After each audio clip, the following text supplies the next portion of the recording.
Good evening. Virginia Munt, Director of Library Services. Glad to give you an update about the library here. The Mesquite Public Library has two branches, the main library and the North Branch Library. The mission of the library is to enrich the lives of residents by providing access to a variety of intellectual, educational, informational, recreational, and cultural resources. That's a mouthful. We offer many services and programs at both our libraries, from print books and audio books on CD and DVD movies to all of the new digital ebooks, downloadable audio books. We also have periodicals and newspapers in print form as well as in the digital format. And we also offer technical equipment for use at the library, such as public computers, Wi-Fi for them to use on their own devices, printing, copying, scanning, and faxing services so they can do work there for school and or business. We have free programs for the public, including our new Book a Librarian, where they can get technical help, one-on-one technical help. We have a new AE card that I'll tell you about, interlibrary loans, where we can borrow books from other libraries and vice versa. Tech share cards that we can give to our residents so that they can use other libraries. And as usual, our reference services, genealogy services, outreach services, and we also have meeting rooms that rent out. In fiscal year 2018, we had 260,000 visits. To divide that up between the two libraries, North Branch had 80,000, the main library had 180,000. As for physical checkouts of tangible items, which is mostly what libraries are known for, we had 240,000 circulate, with 172 from the main library and 68,000 from the branch library. I won't go through everything there, but just to let you know that even though technology is changing, most of the time people are looking for print material or traditional material. Not everything is available digitally, and not everybody reads only digital material. In fact, very few people read only digital material, so it's still very popular for them to come to the library for print material. It's a balance that we have to keep all the time, trying, as a format changes, they overlap, and so you have to keep both of them going, and it is a balance that we've been struggling with for years in the library. When you go from audio cassette to CD cassette to CDs to downloadable material, there's always an overlap there as you switch formats, and sometimes they can take several years before the format actually takes over. Just recently did the library get rid of all cassettes, audio cassettes, video cassettes that we had had for years. So that's something people don't think about as far as storage and also collection development. We have to balance old versus new. In our fiscal year 2018, we also had 10,000 people attend our program, our children's programs alone, and we had 11,000 library cards that were issued and or renewed for the library. In our library department, we're open 62 hours a week, 60 hours at the main library, 54 hours at the branch. For the last few years, the budget has hovered just over $2 million. It comes solely from the general fund. There are no 4B or large grant funds that come to the library. It's about 1.8% of the general fund. The library staff includes 10 professionals with MLS degrees. That's Masters of Library Science. That would be the 4 managers, 2 children's librarians, and other 4 librarians that work at our 2 buildings. The support staff is mainly part-time, though we do have 12 support staff members to help us out because we're open for so many hours. So 47% of the staff is part-time. The library works in conjunction with the Texas State Library and the Archives Commission. We must try and reach a certain level for accreditation every year, so we turn in an annual report every year. To reach that accreditation, you must have what is called maintenance of effort. It's your financial maintenance of effort that goes into how per capita, how much money you spend to keep the library operating.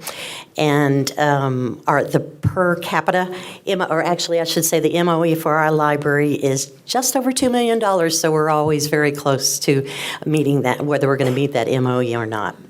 The library administration works very closely with the Mesquite Municipal Library Advisory Board. They meet almost monthly at the library to receive information from us and to provide feedback about our services and programs. And I also meet regularly with the executive board of the Friends of the Mesquite Public Library, which is a 501c3 that uses its activities throughout the year to raise funds for the library. As I said, our digital services are growing. They're just not growing at the rate that some people might imagine. But if you could look at this from 2013 to 2017-18, it is almost doubled just for the digital downloads that we do through our Overdrive consortium that we're in with about 80 other libraries so that we can share digital material. Library cards have been trending upward for the past few years. We've also added e-cards, which are just for digital material that can be applied for, received, and used remotely without ever entering the library. If someone has a traditional library card, they do not need an e-card, though, because they will have access to all of those digital resources that we have. But as you can see, as of 17-18, we had over 11,500 library cards that were issued, and just under 450 or more e-cards that we issued. Some of the recent accomplishments of the library include what I have a sample of here. An example of here is our improved online catalog, which we were very proud of. It's a lot of work to change an online catalog. This is in place of the old card catalog. Our former online catalog was a little clunky, wasn't as user-friendly or as nice on the eyes or as easy to use, and we worked very hard to make this one easy to use. It's much more similar to looking at books, say, on Amazon. So people are more familiar with that type of flow upon the screen. We started a new Book a Librarian, the technical help program, where patrons can get one-on-one training, whether it's how to use their cell phone, how to use our resources, the databases that we have, how to download a book, or how to create an email, because there are people out there who do not have an email, if you can believe that, don't have an email address. And you must have it for oftentimes now when you go online to, say, apply for things or to send in applications for government funds, various things, FAFSA, student loans. We've added STEM programs, which are science, technology, engineering, and math programs to stimulate activity that will make our students and young patrons interested in those programs. We've also expanded family programs, adding game programs, Lego building programs, so that we can bring the whole family in to experience something together, and hopefully they'll take that experience home and use it. We also have a new fine-free policy a few years ago, which has opened up access to the material that some people didn't have before. This is a new trend in libraries. It was found that using punitive measures for somebody returning an overdue item didn't necessarily prompt them to bring the item back. And so this is a new trend, is to not block the fine if they're going to return an item. Obviously, if someone never returns an item, they will be charged for that item plus an additional fee for replacement of that. But if they were to return the item in good condition, then all fees and fines would be removed, and it would just have been a free transaction. We have added additional public computers to both our libraries. At the main library, we moved some down by the children's area, so adults can be down there if their children are working on the computers where games are at. This is only for parents or those who are accompanying children. We also added self-serve computer printing into the libraries, and fax service is our brand new service. And, of course, I mentioned e-card for online resources. Some more accomplishments. The libraries was awarded a few grants over the past few years. We had 2 grants to increase our Spanish language collections. Those came from the Texas Book Festival. We also see several small grants or mini grants that we worked in conjunction with UNT to digitize local newspapers and photographs. Most of those are on the portal to Texas History, again in conjunction with UNT. And then we also added some laptops for teaching genealogy and other classes. We get involved in several community events throughout the year. This is just a list of some of those you might be familiar with, whether it's working with entrepreneurs or Parks and Rec with some of their special programs that they have, or Neighborhood Summit, school literacy fairs. We attend many of those, and of course the MISD Replay Talk fairs, the back to school fairs, and our regular work with the Friends of the Mesquite Public Library, such as the 2 book sales that we have every year at the main library. The library for the past 3 years has received the Achievement of Excellence in Libraries Award from TMLDA, which means the Texas Municipal Library Directors Association. Some challenges for future library services is community awareness of library services that exist as they do now. Many people think they know what the library does, but a lot of people just see libraries now as what they knew them when they were a child or what they knew when they were in college, but we have expanded our services. And if you've not been to a library for a while, you might have a misconception. And I think some people, when they find out all the resources we had, are very excited to come and visit us. So obviously, we're not doing the best of jobs of selling the library services, so that's been a challenge for us. Every librarian I know seems to have that problem. Also, balancing the digital versus traditional products, as I mentioned earlier, the wide variety of customer needs, everything from young children learning to read to elderly on a fixed income, and in between trying to support people with their education, their career development, any exams they might need to take for that career, financial support, providing free programs such as tax help, free lawyers that come in and do volunteer work, and other various needs that people come to the library for. Another challenge are the constant advances in library technology, very difficult to keep up with those, and aging facilities and infrastructure. So some solutions for those would be increased marketing, a switch to RFID technology, radio frequency identification, which makes libraries more efficient when it comes to checking books in and out and for doing inventory. The many requests we get for study and quiet rooms and possibly adding a maker space would meet some of those needs that our customers ask for. Electrical and network expansion, just because everyone in the library is using their charger or their computer or their tablet or their phone, and we just don't have enough plugs for those. And of course, facility updates and renovations. The libraries were designed long before this digital age and could use a little freshening up. We feel the library supports many of the City Council goals, maybe in a very foundational way, but if the goal is to cultivate a pool of skilled workers, we feel like the library is there when people are going through their educational years with homework, material, research databases, safe study areas, which is something we also get asked for all the time. We also are there for exam preparation with a variety of study guides and practice tests for all of those exams that people take, from the STAR to the ACT to the ASVAB if they're going in the military, or GRE if they're going to graduate school, and on and on. We also provide digital study material and Spanish language material. Employment and business services, we help with resume resources. We do not write resumes, but someone can come use our computers to write their resume and even book a librarian to get them started if they're a little unsure, and then they can complete their resume. And also, if they don't have a computer or internet or printer at home, they can use our computers for job application, which are almost all online now. And then we have a fabulous business database, Reference USA, which provides an incredible amount of information to all businesses that might be interested in using that. And we have technical services for those who don't always have those facilities at home. We have public computers with access to the internet for the public. We have Wi-Fi if they bring their own device. We have printing, scanning, copying, and faxing services to help them out. And to improve our career services, we'd like to host some job fairs and expand our job search programs and update the technical services that we use when helping people with their careers. Another goal we feel like we're helpful in supporting is engaging with residents who speak Spanish. The library has over 5,000 books in Spanish. That was 2 of our grants were for adult books and children's books to expand our collections there. We have study guides and practice tests also in Spanish, digital resources that can be translated into Spanish, calendars, handouts, bookmarks. For years, we've had voter registration applications in Spanish and online English lessons, as well as our annual customer satisfaction survey we provide in Spanish. To improve this engagement, we would like to increase the Spanish language material programs and marketing for the library department.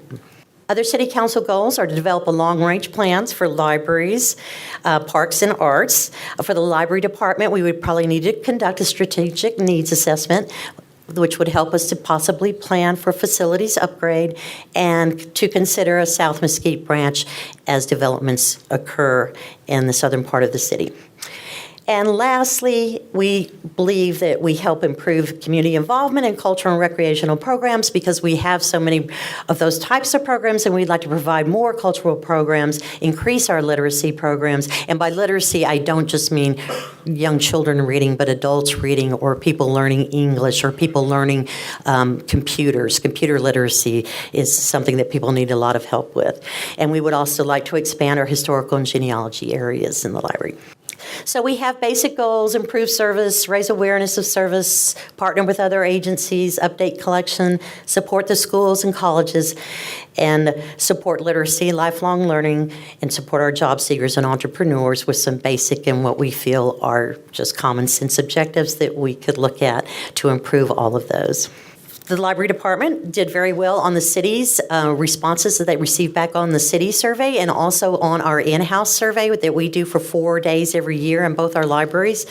And last year, on those 4 days, we received over 520 completed surveys, and it's very helpful for us because it's the people who are using the library, and we find out what they're there for, what more they would like, and what impact we've had in their lives.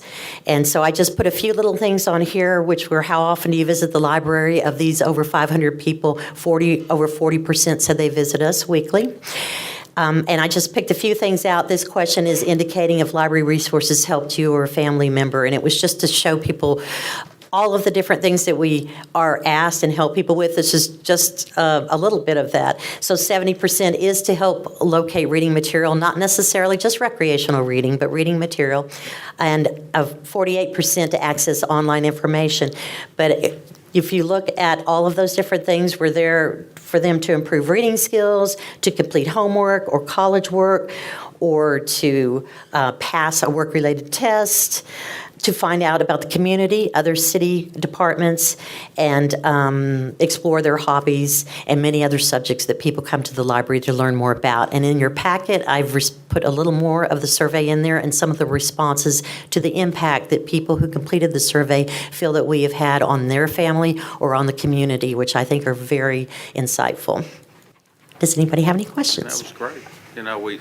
Every year we seem to talk about one of the smallest budgets and yet one of the biggest impacts, I think, throughout our entire community. And we really appreciate what you and your staff do on a regular basis. Thank you. The change that's going on in library services is rapid, just like everything else, and it seems like in this world. And I think some of the things that you brought up today are really important, that the requests we're getting are for things that typically haven't been in library services in the past. True. And I think that some of the safe space and the study areas and things like that are some things that we really need to take a hard look at in the upcoming years. So thank you for that, Mr. Archer. Well, as a card holder since 1976, former employee, library board member, and a regular patron, I think you know how I feel about the library. I see a lot of children's lives touched in there on a regular basis. This summer I've seen a couple of different children's groups being engaged and having a good time with reading and some other activities. I see homeless folks and folks in poverty making use of the resources at times to help themselves get out of that situation, job seekers. So I see great things happening. I'm proud of what you and your operation do and all your staff there, and your volunteers, a lot of volunteers that work in there as well. I hate to ask this question because it pains me to think of the possibility, but if things continue to get tighter next year with our legislative changes, if we have some discussions about what we think we might do if we need to make adjustments? For either. Yes. We will, during budget retreat, we will have a list of potential service impacts and the budget dollar equivalency to those. I don't like that thought, but just felt like they need to. So we'll talk more about that. But just to be clear, it's we are evaluating citywide, not just certain departments. Great work. Please extend to your wonderful staff a grateful counsel. Thank you, sir. I will. Any other questions or? Just to echo. Go ahead. No, you go ahead. Just to echo that as well, I'm just excited to hear that there's an increase of Spanish-speaking material that's coming in. I know with our public schools, having our bilingual schools, encouraging our children to be bilingual, they can go a long way in their life with two languages going out there in the business world. So you're in the midst of that and still increasing more Spanish material? Always, but we were helped along with these two small grants that we did receive, so those were very helpful. But it is something we're doing more and more and seeing more and more, trying to hire people who are bilingual, which isn't always easy, or bring in someone who can do some bilingual programs for us. I think would be a great way to reach out to that segment of the community. Well, great work, and I'm very proud of your achievements. Thank you, sir. Thank you so much. Mr. Casper? Thanks, Mayor. I was looking at your challenges that you identified, and the first one being community awareness of the existing services you need. And then underneath those, it seems like a lot of them are already kind of built in or correlated to that first challenge of Probably. the community not necessarily knowing everything that's existing there. And so one of the things I wanted to put on your shoulders is to think about how to just to get more foot traffic. And maybe at some point that will require an investment of us when it's not just study or quiet rooms or maker space, but also like corporate gathering space where you could hold large scale workshops, whether for resume writing or paying for college. I know the state rep held that and had 400 or 500 people show up.